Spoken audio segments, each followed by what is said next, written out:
Bismillahirrahmanirrahim. Assalamualaikum warahmatullahi wabarakatuh. Alhamdulillahirabbil alamin wal aqibatu lil muttaqin wala udwana illa 'alal zalimin. Asyhadu an la ilaha illallah wa asyhadu anna Muhammadan abduhu wa rasuluh la nabiyya ba'da. Amma ba'd. Sahabat ruqyah yang dimuliakan oleh Allah Subhanahu wa taala, pada kali ini kita membahas tentang efek kerasukan jin. Berdasarkan fakta yang terjadi dan beberapa kasus yang pernah ditangani, gangguan jin dapat menimbulkan efek-efek. Adapun efeknya yang pertama adalah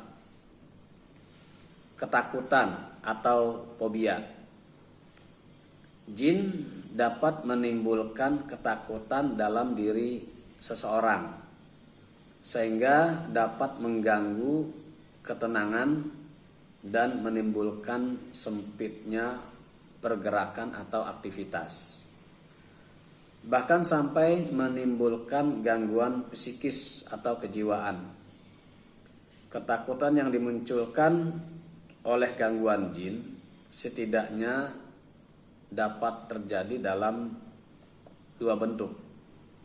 Yang pertama, penguasaan jin terhadap seseorang sehingga dia mendengar suara-suara, melihat sesuatu, merasa diikuti, atau terjadi hal-hal aneh di dalam rumah.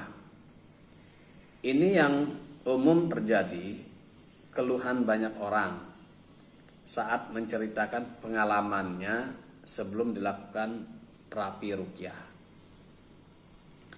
Yang kedua adalah ketakutan terhadap makhluk yang bernama jin muncul dalam keyakinan meskipun dia tidak pernah melihat, mendengar, atau mengalami gangguan.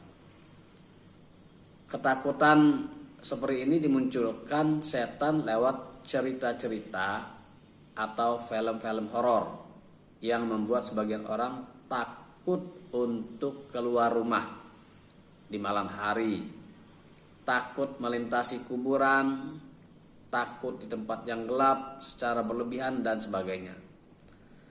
Keyakinan seperti ini jika dibiarkan berlarut dapat merusak akidah dan keimanan seseorang.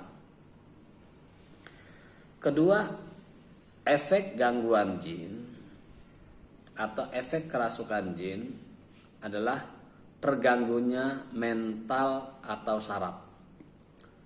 Dalam pengobatan Tibun Nabawi, istilah kerasukan jin tidak lagi dipersoalkan. Kemungkinan masuknya jin ke dalam tubuh manusia merupakan kesimpulan yang sudah final, meskipun ada sebagian ulama, dokter, dan psikolog yang menolak kemungkinan itu. Jika jin bisa masuk ke dalam tubuh manusia, bukan hal yang mustahil bagi jin untuk merusak saraf di dalam otak manusia sehingga mengakibatkan gila dan gangguan mental lainnya. Hanya saja yang perlu diperhatikan oleh seorang peruqyah adalah akar masalah, akar masalah yang menyebabkan jin itu masuk. Sebab jin tidak begitu mudah masuk ke dalam tubuh manusia jika tidak ada sebab yang memudahkannya, seperti stres, suka menyendiri, ada beban pikiran, dan lain-lain.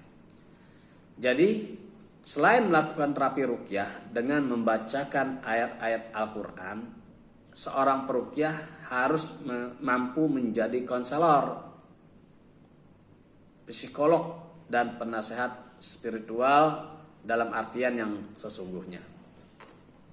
Yang ketiga, yang terakhir, efek dari kerasukan jin adalah gangguan fisik atau medis. Jika jin mampu masuk ke dalam tubuh manusia, maka kesempatan untuk merusak bagian fisik itu sangat mudah baginya. Setan, jin jahat maksudnya, masuk ke dalam tubuh manusia mengikuti aliran darahnya sebagaimana disebutkan di dalam hadis. Merusak sel-sel dan jaringan saraf manusia adalah cara jin untuk mengganggu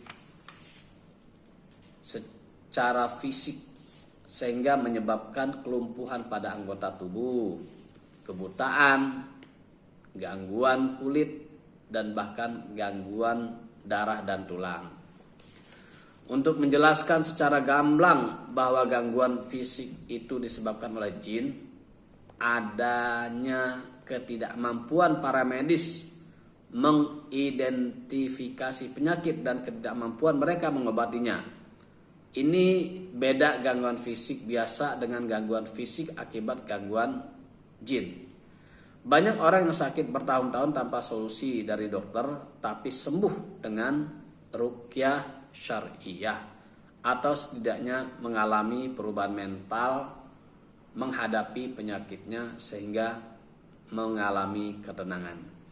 Sahabat yang berbahagia, demikian sedikit sekelumit tentang efek kerasukan jin. Mudah-mudahan bermanfaat agar kita paham tentang gangguan jin dalam kajian kita ruqyah syariah.